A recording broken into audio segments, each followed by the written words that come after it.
All right, old school NBA fans, self-researched NBA facts. Got another video for you. As always, thanks to anybody who watches my videos, subscribes to my channel. I really appreciate it. In this video here, I'm highlighting two-way players and how that is maybe a relic of the past. In the last 4 seasons, there has not been too many players who made both All-NBA and All-Defense. Not very many at all. Not like it used to be.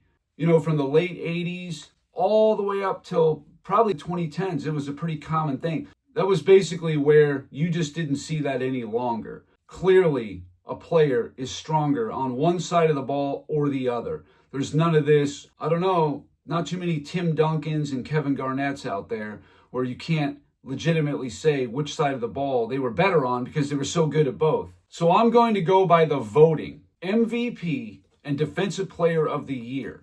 What did the media think about this? So how many players were both top 5 for MVP and top 5 for Defensive Player of the Year in the same season?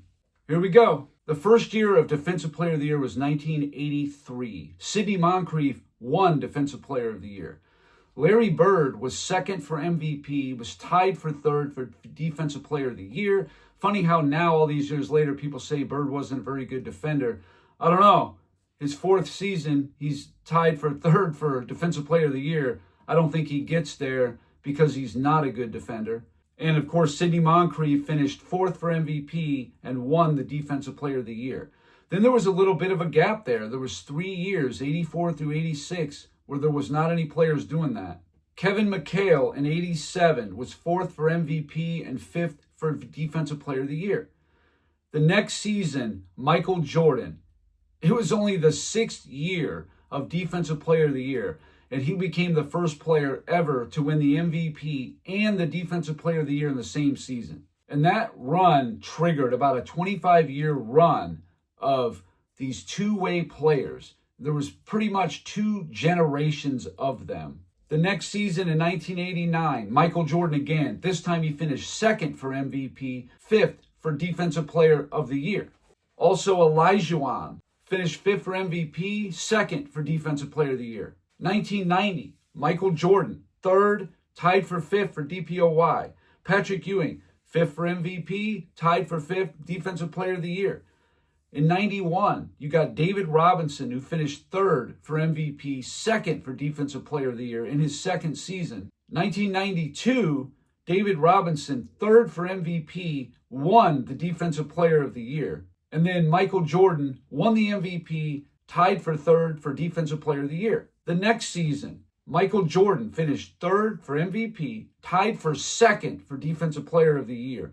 I feel 1993 is a very underrated season for Michael Jordan individually. And I'll be doing a video on this in a couple of days. He didn't win the MVP. He didn't win Defensive Player of the Year. But that particular season, he was awesome individually.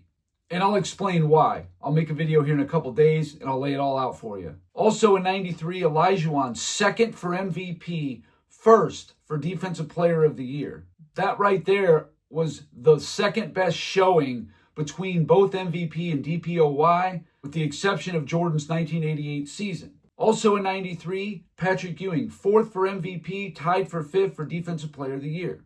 And it just getting warmed up at that point. 1994, Jordan is no longer in the league. Hakeem Olajuwon won both Defensive Player of the Year and MVP in 1994, becoming the 2nd player ever to do that. David Robinson, 2nd and 2nd. 2nd for MVP, 2nd for Defensive Player of the Year. So if it wasn't for Olajuwon, Robinson would have got it in 94. Scottie Pippen finished 3rd for MVP and 4th for Defensive Player of the Year. His best individual season, bar none, no doubt. Then in 95, again, Jordan's not there. David Robinson wins the MVP, finishes 4th for Defensive Player of the Year. Olajuwon finishes 5th for MVP and 3rd for Defensive Player of the Year. 1996, David Robinson, 2nd for MVP, 4th for Defensive Player of the Year. Hakeem Olajuwon, 4th for MVP, 5th for Defensive Player of the Year. Scottie Pippen finished 5th for MVP and second for Defensive Player of the Year. In 97, it was just Michael Jordan, second for MVP, fifth for Defensive Player of the Year. 1998, Jordan again wins the MVP, fourth for DPOY. Gary Payton, third for MVP, second for DPOY. Tim Duncan, his rookie season, fifth for MVP and fifth for DPOY. Alonzo Mourning, a guy who had to wait his turn until David Robinson, Hakeem Olajuwon, Patrick Ewing. He had to wait for those guys to get out of their primes before he could start seeing things like top 5 for Defensive Player of the Year, all those kind of things, all defense, because of who he had in front of him. Now, we still had Mutombo to deal with, but in 1999, Alonzo Mourning was second for MVP and won the Defensive Player of the Year. This is part of the reason why I think Alonzo Mourning, if he didn't get sick, he was easily on his way to top 75, which I would have him in anyway. There's a couple guys I would definitely take out of top 75. Right off the top of my head, it would be like Damian Lillard, Earl Monroe, perhaps Carmelo Anthony. I know he's got more longevity, but at his peak, Alonzo Mourning was much better player than Carmelo Anthony was because he's a two-way player. Also in 99, Duncan, third for MVP, fifth for Defensive Player of the Year. 2000, Shaq won the MVP, second for DPOY, his best season. Alonzo Mourning again finished third for MVP, won the Defensive Player of the Year. Tim Duncan in 01, second for MVP, third for DPOY. Kevin Garnett in 01 also, fifth for MVP, second DPOY. 2002, Kobe Bryant, fifth for MVP, tied for third DPOY. Tim Duncan in 03, won the MVP, was fourth for DPOY. Kevin Garnett was second for MVP, third for DPOY. A lot of Duncan, Kobe, and Garnett's in there. In 04, there was no one. In 2005, Tim Duncan, fourth and fourth. 06, no one. 07, Duncan, fourth for MVP, third DPOY. In 2008, Kobe was first for MVP, fifth for Defensive Player of the Year. Also, Kevin Garnett finished third for MVP and won the DPOY. 2009, LeBron James, the voters love this guy, won the MVP, second for DPOY. Don't ask me how LeBron James could be second for Defensive Player of the Year. That must have been a pretty weak time for the NBA on defense. Even in 2009, he was better than Garnett, better than Duncan, better than Kobe? I don't think so. Also in 2009, you got Dwight Howard, who was fourth for MVP, who won the Defensive Player of the Year. Now him I get. He was a monster, Dwight Howard, on defense. Offense, he was good. He was never great, but he was good. He was solid. Also in 2009, Dwayne Wade, that pitiful bum that people now want to downplay as he was some sort of a sidekick. The dude was third for MVP and third for Defensive Player of the Year in 2009. The only people making these lists are the elite of the elite players. There's no one-year wonders in here. There's no bums in here. These are the cream of the crop players. 2010, Dwight Howard, fourth for MVP, won the DPOY again. LeBron James wins the MVP and fourth for DPOY. Again, I think that the defensive players were just starting to slow down. 2011, Dwight Howard, second for MVP, won the Defensive Player of the Year. 2012, LeBron James wins the MVP, fourth for DPOY. The infamous 2013, where Nick Wright says, LeBron, he should have won it. He deserved it. Marc Gasol was second team all defense. LeBron's 2013 season, where he had a 27-game winning streak, where he was one vote away from a unanimous MVP and 6 points away, like voting points, from winning Defensive Player of the Year. Well, I already did a video on that where that's not unprecedented at all. Alvin Robertson won the DPOY when he was second team all defense. Tyson Chandler, the year before, was second team all defense, won the Defensive Player of the Year. It happened a total of 4 times. 2013, LeBron won the MVP, second for Defensive Player of the Year. Joakim Noah in 2014. Now you're going to start to see some names that are a little iffy. Fourth for MVP and won the Defensive Player of the Year. How crazy is that? The next year in 2015, a pretty young Anthony Davis, fifth for MVP, fourth for Defensive Player of the Year. Good for him. 2016, Kawhi Leonard, second for MVP, won the Defensive Player of the Year. 2017, Kawhi Leonard, third for MVP, third for Defensive Player of the Year. Also in 2017, LeBron James, somehow fourth for MVP, tied for fifth for Defensive Player of the Year. Go figure that one out. 2018, Anthony Davis, again, goes third for MVP, third for DPOY. Paul George in 2019, Paul George, third for MVP, third for Defensive Player of the Year. That's where it's starting to get out of hand, in my opinion. 2019, Giannis won the MVP, second for Defensive Player of the Year. That makes sense. 2020, he won them both, became the third player to ever do it behind Jordan and Olajuwon. And then in 2021, fourth for MVP, fourth for Defensive Player of the Year, and then that's it. Nothing in 2022, 2023, 2024, and 2025. We've went 4 consecutive seasons without a top 5 for MVP and DPOY in the same season, the same player. 4-year gap. That's the biggest gap since Defensive Player of the Year was introduced in 1983. Just saying. Coincidence? Maybe, but I think it's more like what I'm saying, that there just isn't a lot of great two-way players. There's some that are good, but not great. I would say Anthony Davis, Giannis, and maybe this Wembanyama. It's still early on him. He looks like he's going to be great, but we'll see. It remains to be seen. But if we're going just off potential, yeah, Wembanyama certainly is probably going to be on this list and going to be on it a lot. That's what it looks like. So when you look at the individual players, how many times were they top 5 for MVP and Defensive Player of the Year? Larry Bird did it the one time in 83. The same with Sidney Moncrief in 83, did it once. Kevin McHale, he did it once. Gary Payton, Shaq in 2000, his best season. That was easily Shaq's best season. Not only did he win the MVP and second for Defensive Player of the Year, he won the most games he ever did on any team ever, and obviously they won the championship.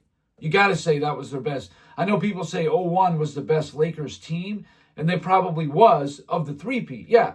But 2000 was Shaq's best season individually of his career, no question. But I still say Shaq on Orlando, all-around player, is better than Shaq was on the Lakers. I know I'm in the minority by saying that. Oh, how can you say that? Shaq was just so dominant. He was also dominant on Orlando, but he was athletic, and he used his athleticism. I feel like he gained a bunch of weight and basically just pushed people around. Yeah, was it effective? Sure. Was he aided by the refs? On some of it, he was. Absolutely. Dwayne Wade did it once back in 09. Joakim Noah did it. Paul George did it once. Patrick Ewing did it twice. Alonzo Mourning did it twice. Scottie Pippen did it twice. See, I feel like if you do it more than once, there's no way it's a fluke. But if you want to say that Larry Bird doing it, which I don't agree with because Larry Bird was a very good defensive player. He just wasn't super athletic and quick, but man, he put in the effort. You want to say it was a fluke for Shaq or Dwayne Wade? Okay, maybe. I would disagree with you, but sure. But players like Joakim Noah and Paul George, absolutely, that's a fluke. Okay, so Kobe did it twice. Anthony Davis did it twice. Kawhi Leonard did it twice. Giannis did it 3 times. Dwight Howard 3 times. Man, I wish that guy would have had his head screwed on straight and just did nothing but worry about basketball, focus on winning and getting better. This guy could have been legend. Absolutely. Kevin Garnett did it 3 times. Then you get to the players who did it 5 times or more. It's a short list. LeBron James. I'm telling you right now, if LeBron James would have played in the 90s, he would get 0 top 5 for Defensive Players of the Year. And that's not me being biased. I would say that about a lot of players. Who are you going to crack into? You're not going to be ahead of David Robinson, Hakeem Olajuwon, Michael Jordan, Scottie Pippen. You got Dennis Rodman. You got Mutombo. Who are you going to bump out of that? I didn't even mention Patrick Ewing or Alonzo Mourning. who are you going to knock out of that? Mookie Blaylock. In the early 90s, you had Alvin Robertson. You're going to have to knock a couple of these guys out. I just don't see where it would have happened. No way. But as it stands, the voters voted LeBron in 5 times. Absolutely. Okay, it is what it is. David Robinson 5 times. Hakeem Olajuwon 5 times. Tim Duncan 6 times, the second most all time. And look who's got the most ever. Who is it? You can't make it up. The most top 5 for MVP and top 5 for Defensive Player of the Year in the same season. Michael Jordan did it 7 times. What do you want me to say? And I think it should have been more. I think 1987 he had a good crack at it. I think 1991 Jordan should have been on there. 1996, but there was stiff competition. Even for a player like Michael Jordan, as great as he was, you had to deal with Olajuwon, Mutombo, Robinson, Rodman, Pippen, Gary Payton, Mookie Blaylock, Alvin Robertson. I mean, the list goes on and on. There were so many very good, if not great, defenders in the 90s. There was going to be a year or two that you may not have made top 5 for Defensive Player of the Year just because of how good the defenders were. But there it is, a simple scenario, nothing complicated, no deep dive. Just how many times did a player finish top 5 for MVP and top 5 for Defensive Player of the Year in the same season? No tricks, no gimmicks. How many you got? I know these are voted on accolades, absolutely. But that's what the media thought at the time. And like I said, maybe LeBron James deserved all those, maybe he didn't. I don't know. But I think a lot of it has to do with the times. I think especially in like 2011, 12, 13, in those years, yeah, it was more about the state of the NBA more than it was about how great a defender LeBron was. Now, that was his peak defensively, no question about it. And he did all the chase down blocks, and, he would periodically switch on a guard and then switch to a bigger player. Sure, he did that periodically, but for the most part, he wasn't guarding centers and he wasn't guarding point guards, okay? He just wasn't. But anyway, that's all I got for this video. Thank you guys for watching. If you liked it, please hit the like button. If you wouldn't mind sharing it, that would be great. If you haven't subscribed already, please do. I give daily content, and that's it. Until next time.